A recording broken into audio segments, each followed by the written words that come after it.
Russell. I'm Scott. I'm Leo. This is Spitball.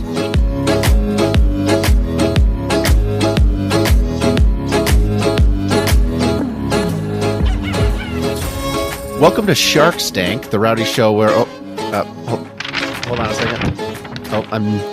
I'm being handed something from our lawyers here. Oh, we cannot use that name. All right, got it. Welcome to Spitball, the pitching kitchen, where three lovable scamps empty their heads of startup and tech product ideas and anything else stuck up in there, so you can all have them for free. Anything we say is yours to keep. All right, Scott, hit us with that first pitch. Great. All right, so I want an app where everyone can pool money together, and then it's a carrot and stick, where you're incentivized in order to complete a goal or task. So how it would work is, say all of us put $100 in and we say, we're all going to work out for every single day this week or something. And then any one of us who completes that goal, and you're accountable to everyone else in the group, but everyone who completes that goal gets their money back plus any extra of anyone else who doesn't complete that goal. So let's say Leo doesn't work out this week for whatever X days. He forfeits that week of funds that he put into it. And that goes to then Russell and myself. Totally. So that way there's my work does this. Do they really? What is it? Yeah. Mm-hmm. The hold it for the holidays. Exactly that. You promise to lose or maintain your weight from this day to this day. Everyone puts into a pot, and if you maintain it, you get it back. Awesome. Do you share the pot of people who don't make it? Oh, that's perfect then. Okay, so is there an actual app for that? It's like a jar? No, there is not. We do it all on paper. So awesome. we would be your first customer, man. Fantastic. So I want to just like pitch this or market How do you make this money? To. That's a great question, which is what we're going to discuss today. Yeah. But I want to pitch this to like a bunch of, competitive like sports teams or group of high schoolers or whatever that are just trying to do something, and they just want to freaking one up their friend in some form. The bigger the group, the more likely somebody will not succeed. So the various users are incentivized to get big groups together, which gets you more customers. Exactly. Monetizing that is a great question. It's a combo between Fitbit like challenges where you're challenging each other and doing the whole step contests that they have in like a Venmo type thing, right? Yeah, you all Venmo to this. Everyone Venmos $100 into this arbitrary pot over here. Totally. And then it'll just sit there until it automatically cashes you out at the end with whatever you deserve based on how well you did those goals. I was going to say, does it have to be like do good bets? Like what if it's just like bounties? So for example, take a picture. Yeah. So like take a picture of Leo's left butt cheek and everybody is putting money into a pot. Yeah, totally. Just like group dares. So you call it like bet. Oh, you call it I bet. love this. Gen Z, they always say, all right, bet. And they go out and do something stupid. Like this is like YOLO, but with money. Okay, right? okay. So it's important that we establish ourselves as cool with the Generation Z obviously. folk It'll be right? The entire title will be in Easy, emojis and nothing else. Bet. Okay. So literally it either auto generates a dare or something that everyone has to do, and anyone who doesn't do it forfeits their share for that one. Suggestions from the app. Yeah, for sure. This week's challenge is we're gonna get arrested. The people who organize these, the ones who set the rules and try to gather friends and stuff into it, they could pay a flat fee per contest, right? Mm-hmm. So you could try to take a slice from everybody, but it seems like that everyone always gets mad when you try to take a slice of something like that. Yeah, for sure. But if it's like, $1.99 a contest, and then once they get started up, you have unlimited people in the contest, and all the money does exactly what you say. Oh, yeah, you do it by people. If you want to have 25 people, it costs. You got to get the premium tier or whatever. Or it's a flat fee no matter how many people. That way you incentivize them more and more and more people. That's good. Have some huge work bet going on, like what you're saying. $1.99, but 200 people participated, so it's nothing. Or whatever your number is you decide on, right? Yeah. I love this. Or you can buy a... Maybe you only pay... maybe the cash out, you take a cut of the cash out. So it incentivizes people to keep the money in the app and do more bets. Because it's like... Whoa, that's clever. Like you know Venmo. what I mean? Or PayPal or Cash App or whatever. Mm-hmm. Right. It's like, all right, you can get cash out. Every time you do a cash out, it's $1. But if you keep winning bets... Yeah.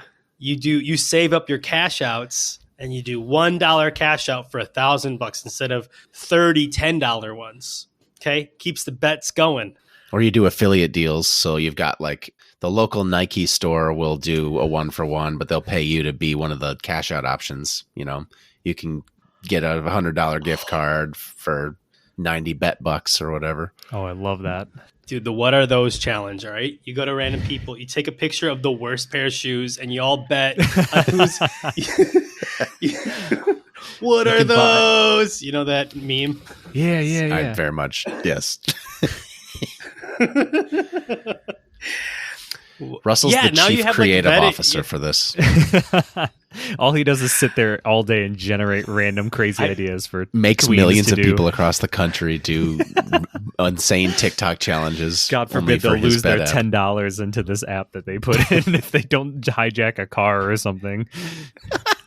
Guys, this is like Quiz Up, but crazier. This is like you could have worldwide challenges. Like everybody votes on the craziest like bet, and it's like what the heck is you know? It's what's the damn app that we use every day, kind of at some random time? What's it? Be Real. No. Be Real, but with bets. Be Real. Mm-hmm. So at a certain time of day, everyone gets a notification that, look, you're going to lose your money unless you do this thing right now. You have 2 minutes to take a picture of you doing it. Good luck. Or that's the game. It's just like we give $100 to whoever takes a photo of the biggest fish. And so you can have... I love that. Scott's idea where you have like private friends group organized challenges amongst yourself, and then the app itself has app sponsored worldwide challenges that you can choose to put yourself into also. So we're gonna get, I love Russell's on here too, where it's like, hey, take a picture of the biggest fish on here, but we're just gonna get like a shit ton of pictures of generative AI fish, like immediately afterwards, of just me holding Moby Dick over the Grand Canyon, trying to win the cash real quick.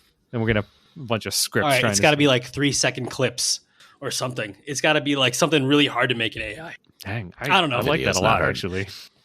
Well, if we're firing up the app itself, we can choose. So Be Real doesn't let you bring in pictures from elsewhere. You can just force them to use your app's camera, right? Yeah. That's right. Verified photo taken here. That's our exit strategy. Be Real, buy this, you know? We're going to sell ourselves to this already startup. It'll be great. Yes. Bet Real. We'll merge. Yeah, and then they get bought by FanDuel, and they'll thank us. And it's the Be Real logo, but they're like a little T drawn in between the E and the R. Bet Real. Oh my God. Actually, that'd be so much fun. I just want to do it for fun. All right, if anyone ever makes this app, please tag us and whatever. We'll be the first tag users, and we will win every competition. You might want to us at the Spitball Show on Twitter, or podcast at spitball.show on Mastodon or whatever. We'd love to see your app that you make. You can even take the name. You definitely won't for sure get trademark lawsuits. No, anything you hear on here, you guys can have. Just Russell, hit us up. What do you got this week? All right. So brewery idea. Okay, our brewery. I think I might have told some people this. Okay, there is a brewery called Our Brewery in our hometown, but we're not going to talk about that brewery. We're talking about a crew of people, brewers. Okay, home brewers. They come together. They rent out like a commercial space or whatever, a brewery place, and they brew their beer and they host it, right? But anybody can come in and brew their beer and have it on the wall, right? So now you have a wall of different beers from all these different brewers that are all local, okay? Like these are people that would love to start a brewery but don't know how to get off the ground, or like have this dream of being a brewer, okay? And you don't have to go off the ground at that point. Like you just, and then you have, okay, here's the nuance. Okay. You have that community. It's a self-generating marketing machine, right? Because everybody that brews beer, like bottling and all that stuff is painful, annoying, all that stuff. So you just say, hey, come to my brewery. Oh my God, I hate dealing with all the equipment and everything. Yeah. Yeah. It's just like, you have a key. Like you can just come in and just drink beer. And it's just kind of like those open bar concepts, or I don't know how that legality goes, but we'll figure that out. But like you just have people come in and just be like, all right, I brewed a new beer. Come try it out. It's literally all tapped. Okay. And here's the best part. you can like have like a small little no code app, all right, or something, and you can rate beers locally, right? So now you can kind of create a little bit of competition. Oh. You can say, oh, The wow. Russell tastes amazing this week, but man, Leo just Sure. sucked, you know? Yeah. Leo's Yeah. great at IPAs. They're all on the wall. Yeah. But this Yeah. guy's great at red ales. Oh. And, now you have... And whatever one sells a lot, you can have the rev split between the actual bar and the person who brewed That's it. the Yeah, best you part. get a commission on that going through. Uh-huh. You're I not love brewing it. the It gives you beer? incentive to be creative, try new things, and find something cool. So you have you're having like actual brew days where like, hey, I've got all my equipment sterilized and whatnot, and then anyone can come in and for X amount you can try to brew your own beer. I've got some basic ingredients. You can mix in whatever you want. Throw in Tabasco sauce or whatever, something crazy. And I love that. And then we'll keep it fermenting and all that stuff and come back on this date at this time. And we take barrels To that do normally... bottling together with everyone. Well, yeah, you can do that. It's basically like it's kind of like a co-op space, but and you can have Sure. you can buy a bunch of barrels and just be like, all right, we got 40 barrels, right? And as like literally the beer, instead of being in plastic kegs or glass bottles, it's in barrels, and they just if you want to put it in a barrel, it just it's better than nothing. I guess it's kind of like we would never do this otherwise. I love it. But there's a community space because Dude, of it, right? Incentivize it. If you brewed the beer, you drink for free that beer on it. So then people are constantly coming back, and then they're coming to your space, and they're incentivized to try other people's, but they'll physically be there. Oh, I like that a lot. And there are so many... You're collecting some sort of payment to be entered in, right? You have to pay for the ingredients plus some commission. Yeah. So yeah. Well, that's I think... You can even collaborate with your local beer masters that are on staff, your brewmasters who like help you figure out recipes and stuff. Yeah. Exactly. Yes. All these things, everybody's winning, right? Here's another win. There are a lot of little breweries that are they're by themselves, right? They're like, they want to be big, and they threw a bunch of money into their brewery, and they're like, oh, maybe we'll make it. Maybe we'll be as big as New Holland or Founders, and they can't. Just because the scale, it's like a scale issue. They can never bottle 100,000 bottles, right? But now they don't have to. They're just like the main brewer, and they just open up their space. So every small brewer can do this and just say, we are hosting all small brewers to turn this into a community brewery. And it's cost effective for you too. Yes. Yeah. You leverage the economies of scale of buying the beer bottle at cost for everybody's cost, right? And you don't actually have to buy the equipment. You're renting it. You can use someone else can use your equipment next week. Exactly. You don't even have to pay for as the commercial, as the renter or the building owner or whatever. It's like people that are brewing the beer are paying for their own ingredients. They're making the beer. They're cleaning up after themselves probably. And you're kind of just making... You sell them all of this stuff. You sell them the sterilization. You sell them the actual ingredients to go with it, and the yeast and the grain, the barley, and you just have a huge stockpile of it. I love that. And waiters are basically free. You could literally have waiters that get paid in tips. Like that's what technically you're not paying them hourly. Oh. Which I know I sometimes forget about that, right? We might have the IRS on us on that one, but I like where it's going though. But now you're a brewery that, and there's wait staff there. They're volunteers. Sure, they're volunteers. Yeah. Our whole staff is volunteering. It's fine. These brewmeisters under $600, $599 a piece. It's fine. See, okay, another name for this app is Brewmeister. All right. So it's like you're brewing beers. Sure. Like you download the app, you can travel. And here's another cool idea. New Founders or Bells, they can do like competitions. They want to try a new beer, but they don't want to put their name on it. Put it in our microbreweries. Sure. They have pseudo names. You'll test it. Pseudo brewers. Right? Mm-hmm. Like, how do you know a beer is going to be good? Well, you throw it into our breweries. You put it under a pseudonym like Elibs, right? Yeah. Or whatever. Founders or Downers or something like that. Something like that. And then Downers. Maybe not. Well, I love that. And if you took really good notes of the recipe as you were making it, like someone could come along. You made a kick-ass beer. You made the new Oberon or something. Like someone could come in and be like, I will buy that beer from you right here. I will purchase that recipe or whatnot on that. Why not? And to foster the community spirit, you can have your app not only show what's on tap right now and the leaderboard for the week and stuff, but be where your recipes are. And you can that open sources all of the recipes that everyone else is using right now. Ooh. So you can take their recipe and change it, tweak it, add your own thing to it. Someone else can do the same to yours. And it's like this competition where everyone knows everyone else's. Yeah, it's a formula car race, right? See, I like everyone's on level playing field. That's a great idea. You can pay somebody to brew your beer and you come up with a recipe, or you brew your beer. Like you actually physically in the space brew it, sure. Or you have somebody do it for you. Like, all right, here's the hops, the barley measurements, and because there are some beer brewers that are like, I'm done actually sitting in front of a pot of water for 4 hours and watching the beer brew. I just want it. I want it to be done this way, and I want you could have one brew maker. I don't know how many there are in the world, or if it's like there are a lot of them out there, but you can just have like somebody that wants to become the brew maker for founders start at one of our little breweries. Like you just brew beer for hundreds of people. You tell them what tastes good. Food scientists, right? Like that's their like an entryway, a gateway into it, right? So I won the weekly leaderboard 31 times in a row, and that's why you should hire me. It looks good on a resume. Totally. Yeah.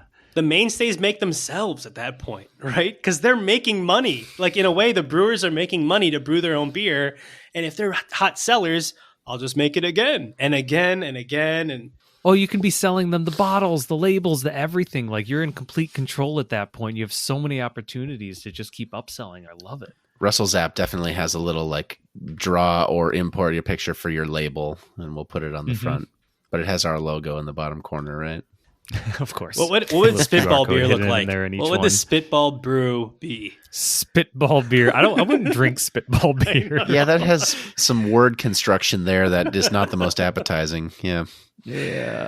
For a drink, nonetheless. Yeah. Unfortunately, that doesn't work for us. There's no good variation of that. It just sounds gross. Shark Stank beer, however. Oh, the Shark Stank. That's a Hefeweizen. I drink Shark Stank over Spitball, honestly. Tough choice. And then people are drinking it, and they're like, that's the best damn beer I've fun ever had. IPA.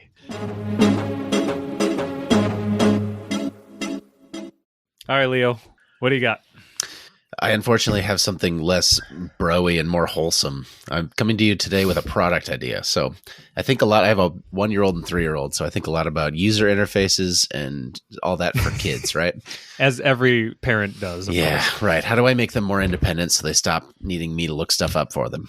So 7-segment displays, liquid crystal displays like you see on your microwave or old car radios where they've got the 8, right, where you can make all 10 digits out of the 8. Any number out of it. Yeah, 7-segment displays. That kind of LCD you can stamp to be any shape or size or whatever. So your air fryer or your oven or whatever, they'll order those custom where it has all of the features that can be lit up electronically. So we can design our own, right? So going off of that premise, I would like to design something that's about a 5x7 size of one of those liquid crystal displays where it is a stick figure of a little boy or a little girl, a person. And they have on different outfits. You have the stamping, the shape of a winter coat that can be turned on or off, or long pants and sweatshirt, or t-shirt, or swimsuit, or whatever, right? And this is what is the weather going to be like today? You could have a little umbrella in their hand that we can turn on or off. And we put this down wherever they get changed for the morning or some spot where they can see it or reach it. And it's got just a little stick figure, sort of like a Game & Watch. You remember the old Nintendo things? Yeah. One of those, a little character that looks kind of like that, where it's got your, hey, it's going to be really cold out today, little Jimmy. So here's a guy wearing a winter coat and looking chilly. And maybe you even have like the actual numbers and a sun or a cloud or whatever above him. But it's just hey, here's what you should expect today to make you feel a little bit more in control and less at the whim of whatever mom tells you that she looked up on her phone for the weather today, right? Whoa, okay. Yes. End of pitch. We have this discussion every day. What's it going to be like today? Because my son is very nervous about stuff. He likes to know what's coming. And we every day talk about what the weather's going to be today. And we look it up together, and he can't do that on his own. You could have an ESP32 or an Arduino or something behind one of these little displays, pulls down the weather once a morning and once in the midday, and then it For sleeps your otherwise. location, which it knows. Yeah. Oh, I like that. Okay. Yeah, You gotta we make can it sell fun, the Leo. subscription. It has to be like Tell me Elf on more. a Shelf. It's got to have a name. Like it's got to be like That's not fun. No kid likes Elf on a Shelf. Kurt. Okay, what about like It's for the moms. like Lil Jimmy or something? Like, oh, this is Curious George. Little Jimmy is all of our kids. You know, he's always walking around. Yeah, with you could have your know, affiliate deals, right? After this Oh. product is successfully proofed, you have a different stamp that's got Elsa on it or whatever the heck. You work with Yes. Disney or Oh. Bluey or whatever that you have your character's version. But all you need to do is get the design of a character that's in at least every possible pose for a few different outfits and storm clouds above him or whatever, right? I Yeah. feel like there's so many applications of something too, even outside of dressing for the weather for that day. Like I've heard before where like you have, I think it was you, Leo, that you have a light outside of your office that'll light up if it's, hey, now is not a time to disturb me because I'm in a meeting Yeah. or something. Yep. Your And so on-air your son button. knows, yeah, I should not come in to talk to dad about whatever. Yeah. I feel like there's so many other applications that as well that you could do with something like this, a little simple 7-segment display or something. Absolutely. This is what's happening today in some form. Yeah, and with something so simple, they don't take hardly any power, so you can wake up Wi-Fi, pull down information, turn off Wi-Fi, and they'll last months and months on some lithium-ion battery. Yeah. Mom's happy because it's something that you can pay 99 cents a month for and kind of forget about, and it makes their kid a little less needy. Are there other things that you want to communicate to your kid? Like, today we are going to do this. We're going to go to the beach or whatever. But Totally. That's exactly regular what we do. things. We have one of those. Yeah, so we're I going to haven't- grandma's house today, and you have a little Yes. grandma icon up here or Yes, something. we have an e-ink screen on our wall that does that. It's got icons for what days are school and what days are bath days. And School is a great one. yeah. Bath What- days. Oh, man. Mhm. Yeah, these are sweet. So I have that now, so we could have that. If you do the 7-segment display thing, then you got to be a little bit creative about like knowing ahead of time every possible option. But if Honestly, you go the e-ink, e-ink one is a great way. Yeah. You have so much more versatility on there. And then you can literally, they wake up and be like, what is my day today? Oh, it's this. And they come in, no anxiety. e-ink is That's a really good perfect for idea. that because it doesn't take any power unless it's updating, right? So you could have it sit and be completely off, and it wake up once a day, grabs what's going on today, and shuts back off. Totally. Yeah, I love that. Preset it ahead of time. Or like you Yeah. said, even on a schedule going for, you can program all your school days at a time. Mine just pulls from Google Calendar. I'd rather not have to build out the whole infrastructure of like all of the servers for what are the possible options for grandma's house and whatever else icons, right? It's blank canvas. Well, that's too. okay. Someone else Yeah. will take the When setting you and make make it this, for you. It'll please. be great. Yeah. Yeah. The only real Consider all like, the infrastructure options. cost prohibitive part is actually spinning up. If I'm going to go 7-segment display with little Game and Watch Jimmy, you've got to actually, once you have the design, Mhm. pay someone to make the stamp, the tool. And that's the hard part. You got to have like the cutter for the factory to have. So Oh. that's expensive. But once you've built one proof, manufacturing a bunch of those things is really cheap. I'm curious. Or we just scrap the I mean, whole 10 7-segment grand, display thing right? and we go e-ink and we just pre-program to have little. Sure. I really like the e-ink one. You have Room for so many growth. options on there. Yeah, blank canvas. Yeah. And then So we won't good. need to raise our children, Leo. We can just have these e-ink The displays. Raise our children. It'll tell you, now is time to eat. Now is time to brush So teeth. you can Now, get actually- a display and then just stick a battery on the back and all of it's one big soldered board. You just put it in like a picture frame that you cut a mat out and you're good. Are they cheaper now? I thought they were like When you get stupid big, they get expensive. really expensive, but they're like E-ink 40 to displays. 60 bucks. So you could make this a $100 product with a subscription fee and you're good. Ooh. Can we just buy a bunch of used Kindles and rip them apart? That's exactly what the one that I have is from. Cool. A company in the Middle East somewhere buys a bunch of Kindles that are headed for the landfill, pops the screen off of them, and built a PCB to go around it. That's awesome. Good for them. It's called Ink Plate.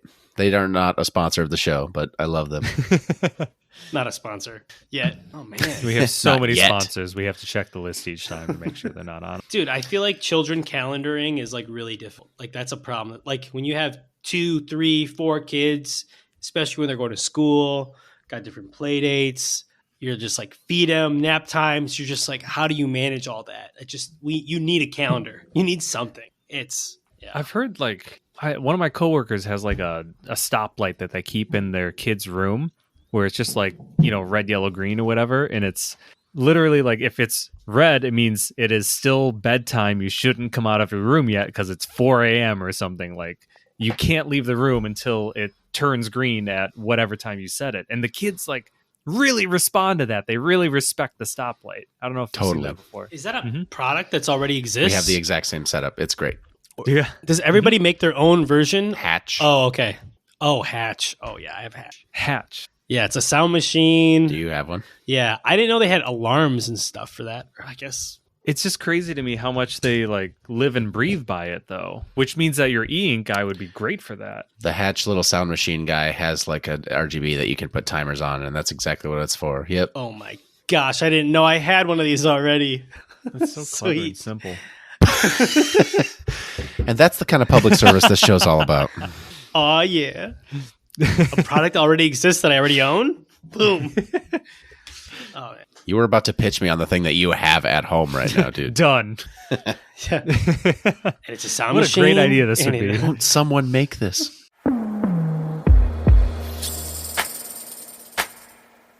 All right. Leo, give me a random noun. Anything in the world. Furby.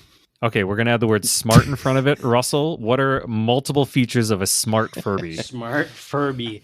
Oh, man. It's Furby connected to the internet, right?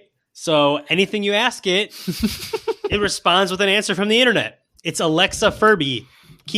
So it's like, it's like the people that hook Alexa up to the fish, the bass, whatever, and be like, Alexa, what's the weather? And the fish comes out and be like, it's 47 degrees. And yes, with the crazy Furby voice, and like you got to keep all the annoying parts of a Furby. Oh, but it translates it into that crazy Furby language right. of horrible, scary gibberish. That's right. And then it self-destructs. It's also, it's got to have some security.